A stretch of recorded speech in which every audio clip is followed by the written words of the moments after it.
हर खबर पर होगी आपकी पकड़। डाउनलोड कीजिए एबीपी लाइव ऐप।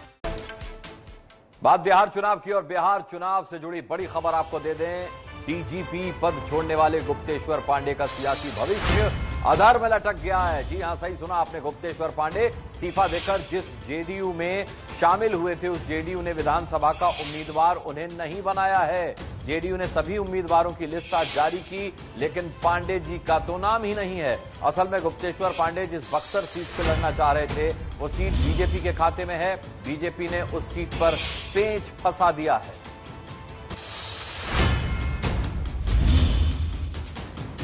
पंकज हमारे साथ इस वक्त जुड़ रहे हैं इस खबर पर। पंकज, ये तो वो वाला हिसाब हो गया, बड़े बेआबरू होकर तेरे कूचे से हम निकले। पांडे जी के दोनों हाथ खाली हैं। जी हाँ अनुराग, अभी फरवरी महीने में उन्हें रिटायर होना था, यानी 5 महीने का समय था। हम सब जानते हैं कि 2009 में भी चुनाव लड़ना चाहते थे। गुप्तेश्वर पांडे पहले ही वीआरएस ले लिए, वो नीतीश कुमार के साथ नजर आए, जेडीयू पार्टी में गए, लेकिन वो जिस सीट से विधानसभा का चुनाव लड़ना चाहते हैं, जो उनका पैतृक घर है वहाँ बक्सर विधानसभा सीट, वहां से बीजेपी के खाते में चली गई ये सीट।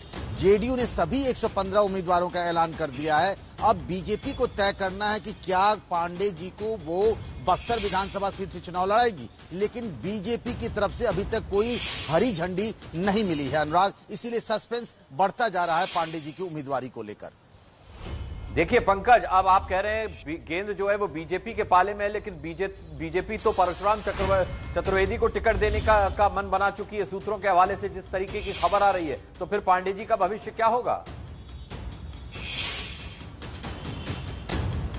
देखिए, ये तो साफ हो गया कि वो वाल्मीकि नगर से लोकसभा का उपचुनाव नहीं लड़ना चाहते हैं, लेकिन एक बात जरूर है कि गुप्तेश्वर पांडे के बीजेपी के कई बड़े नेताओं से अच्छे रिश्ते रहे। जब तक उम्मीदवारी का ऐलान नहीं हो जाता है बक्सर सीट से बीजेपी का, उनकी कोशिश ये है कि किसी तरीके से बक्सर से उनको टिकट मिल जाए। लेकिन आप सही कह रहे हैं कि अगर ऐसा नहीं होता है तो फिर गुप्तेश्वर पांडे की वो ख्वाब ही रह जाएंगे जो 2009 में भी वो चुनाव लड़ना चाहते थे और तब भी उन्होंने वीआरएस लिया था।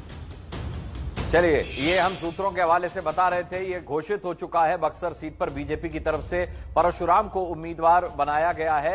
यानी अब कुल मिलाकर के पांडे जी को सोचना होगा कि उन्हें करना क्या है, क्योंकि जिस तरीके से पंकज जो उनकी पहली बिसात थी वो तो फेल हो गई।